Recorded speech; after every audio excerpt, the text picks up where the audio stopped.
Hi friends, இன்றைக்கி நம்ம எதை பற்றி பார்க்க போகிறோம்னா எஃபிசிபி, அதாவது ஃப்ளெக்சிபிள் பிரிண்டட் சர்க்கியூட் போர்டு. இப்போ அதை பற்றி தான் நம்ம பார்க்க போகிறோம். இப்போ நான் கையில் வச்சுக்கிறது தான் எஃபிசிபி. இதில் நம்ம சால்ட்ரிங் பண்ணுவோம். ஃபஸ்ட்டு நம்ம அதை பிளேடால் ஸ்க்ராட்ச் பண்ணிக்கிறோம். இன்சுலேஷன் பிளேட்டை என்னப்பா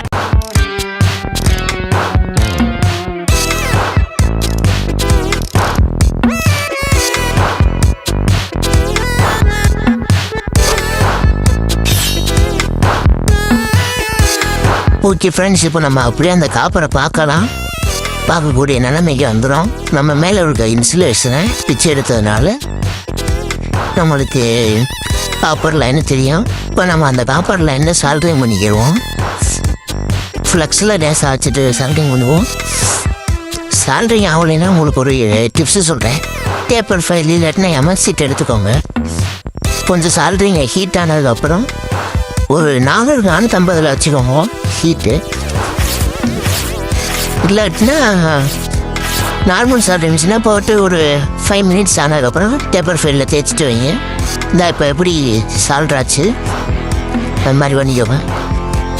இப்போ நம்ம வச்சதை அப்படி லேசாக டேரெக்டாக இழுத்து விட்டாலே நம்மளுக்கு அந்த 2 லைன் தனியாக வந்துடும்.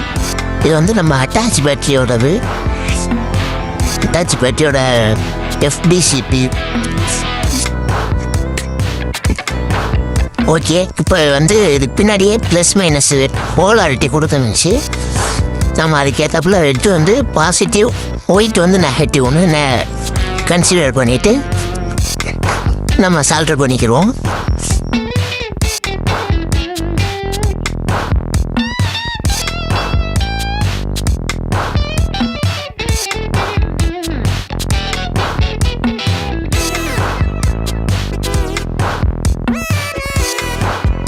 ஓகே, ரெட்டில் அப்படியே ரெட் ஒயராக எஃபிசிபியில் சால்ட்ரு பண்ணியாச்சு.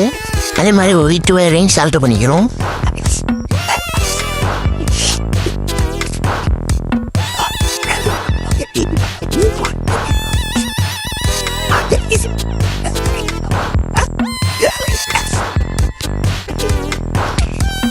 நம்ம இப்போ சால்ட்ரிங் பண்ணி முடிச்சுட்டு அதுக்கு மேலே ஒரு இன்சுலேட்டர், அதாவது ஹீட் ஸ்லீவ்ஸை போட்டணும்.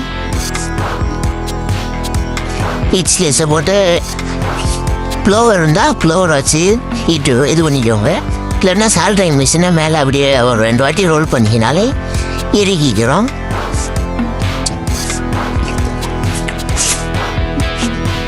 இந்த ஹீட் ஸ்லீவ்ஸை உள்ள அப்படியே ஒயர்க்குள்ள விட்டோம். ஓகே, தேங்க்யூ ஃபார் வாட்சிங். இந்த வீடியோ பிடிச்சிருந்தா சப்ஸ்கிரைப் பண்ணிக்கோங்க, மறக்காமல் லைக் பண்ணுங்கள். இந்த வீடியோவில் ஏதாச்சும் டவுட் இருந்தால் கமெண்ட் பண்ணுங்கள்.